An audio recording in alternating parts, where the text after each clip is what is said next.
គោរពជ្រាបសួរពុកម៉ែបងប្អូនប្រិយមិត្តអ្នកស្ដាប់ទាំងអស់របស់ Channel ថ្មីខ្ទមអរូបសម្រាប់ថ្ងៃនេះដែរខ្ញុំមានសាច់រឿងមួយដែលបានមកពីបងប្រុសម្នាក់ដែលគាត់រស់នៅខេត្តព្រៃវែងបងប្រុសធីគាត់បានមកបន្តការសិក្សានៅឯទីក្រុងភ្នំពេញថ្ងៃមួយគាត់បានមកបួមិត្តភ័ក្តិរបស់គាត់ទៅហាងលក់កដោអនុស្សាវរីយ៍មួយកន្លែងនៅជិតបន្ទប់ជួលរបស់គាត់ពេលទៅដល់ហាងដែលលក់កដោអនុស្សាវរីយ៍នោះគាត់បានប្រទះឃើញកាមេរ៉ាចាស់មួយអ្នកលក់បានប្រាប់គាត់ថាកាមេរ៉ានោះគាត់បានទទួលទិញពីជនបរទេសម្នាក់ដោយមានការចាប់អារម្មណ៍ហើយអ្នកលក់ក៏បានបញ្ជាក់ប្រាប់គាត់ថាកាមេរ៉ានោះមានតម្លៃសមរម្យហើយរូបភាពចេញពីកាមេរ៉ានោះមិនថាថតនៅពេលយប់ឬក៏ទីកន្លែងងងឹតនោះទេគឺរូបភាពចេញមកស្អាតណាស់គាត់ក៏សុំទទួលទិញកាមេរ៉ានោះពីអ្នកលក់តែម្ដងដោយមិនចាំយូរដោយចង់សាកកាមេរ៉ាថ្មីផងគាត់ក៏បបួលមិត្តភ័ក្តិគាត់ថតរូបបណ្ដាថតជាវីដេអូបណ្ដាមកតាមផ្លូវមកបន្ទប់ជួលរបស់គាត់ថតហើយពេលដែលគាត់មកដល់បន្ទប់ជួលរបស់គាត់ក៏លេចមើលម៉ោងគឺម៉ោង 9 កន្លះយប់ទៅហើយអញ្ចឹងគាត់ក៏បបួលមិត្តភ័ក្តិគាត់អានសៀវភៅហើយក៏ចូលគេងតែម្ដងលុះស្អែកឡើងគាត់បានចេញមកពីរៀននៅម៉ោង 7 កន្លះគាត់ក៏បានចាប់ទាញកាមេរ៉ានោះមកឆែករូបមើលរូបដែលគាត់ថតកាលពីម្សិលមិញអស់ចុះអស់ឡើងគាត់បានឃើញរូបភាពមួយសន្លឹកដែលមានជាប់ស្រមោលខ្មៅគាត់អត់ច្បាស់ទេថាស្រមោលនោះគឺជាស្រមោលមនុស្សប្រុសឬក៏ជាស្រមោលមនុស្សស្រីគាត់ក៏បានហៅមិត្តភ័ក្តិគាត់ឲ្យមកជួយមើលឌឿនហើយមកជួយមើលអញតិចមករូបនេះគឺជាស្រមោលរបស់យើងឬក៏ជាជ្រុងកាមេរ៉ាបែកនៅត្រង់កន្លែងណាមួយពេលនោះមិត្តភ័ក្តិគាត់ក៏ទាញកាមេរ៉ាមកមើលព្រេកចុះព្រេកឡើងមើលចុះមើលឡើង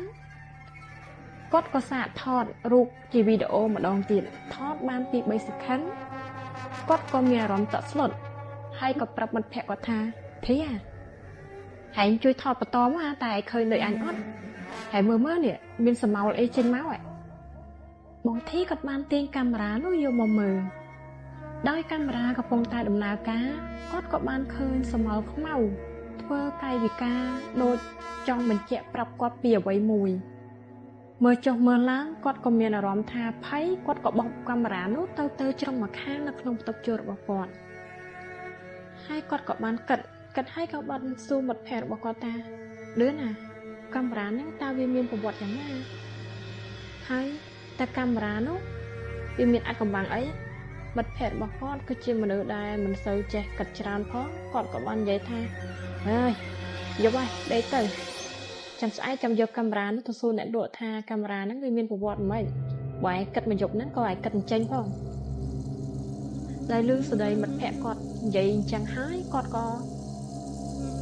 ប្រាស់ខ្លួនសងំគេងទៅនោះប្រហែលជាម៉ោង 11 កន្លះយប់គាត់ក៏ចាប់ដើមលឺស្លេងល្វើយហើយគាត់ក៏បានដាស់មិត្តភ័ក្តិគាត់ថាឌឿនណាហើយឌឿន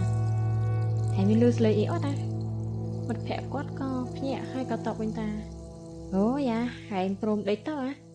យប់ជ្រៅហើយហែងនៅដល់ណាទៀតស្ងំដេកទៅជប់ណាយប់ណីហើយអញធុញគាត់តែរឿងប៉ុណ្ណឹងសោះស្អែកចាំទៅសួរគេដោយមិត្តភ័ក្តិគាត់ថាប្រហែលម៉ាត់ហើយគាត់ក៏ស្ងំគេងទៀតមួយសន្ទុះក្រោយមកគាត់នៅតែឮសលេងល្វើយគាត់នៅអសុខគាត់ក៏ងើប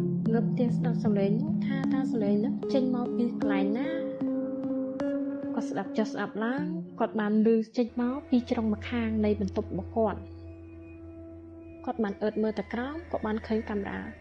នោះហើយគាត់ក៏ឆ្ងល់ថាសំឡេងហ្នឹងទៅចេញមកពីកាមេរ៉ាហ្នឹងទៅតិចអញភ្លេចបិទកាមេរ៉ាហ្នឹងថតចោលមកយប់ហើយដែរ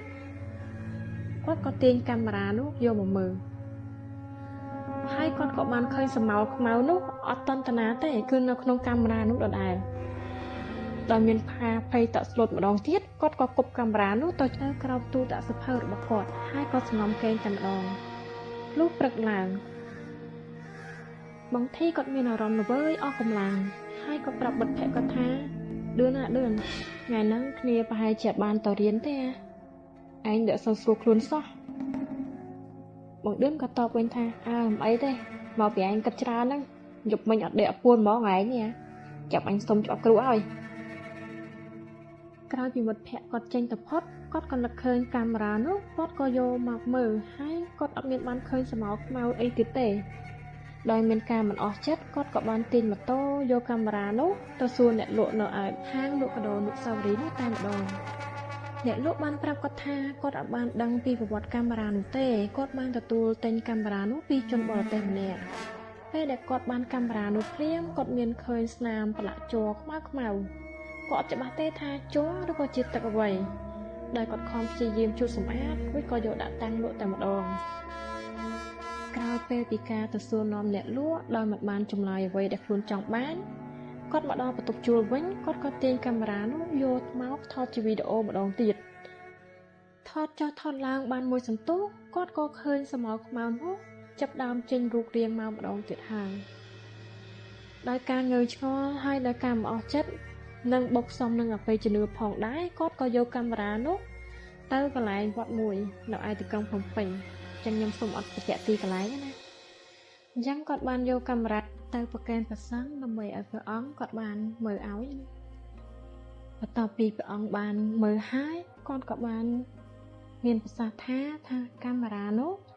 វាពិតជាមានរឿងរ៉ាវអីហើយបានជាមានវិញ្ញាណនៅក្នុងកាមេរ៉ាហ្នឹង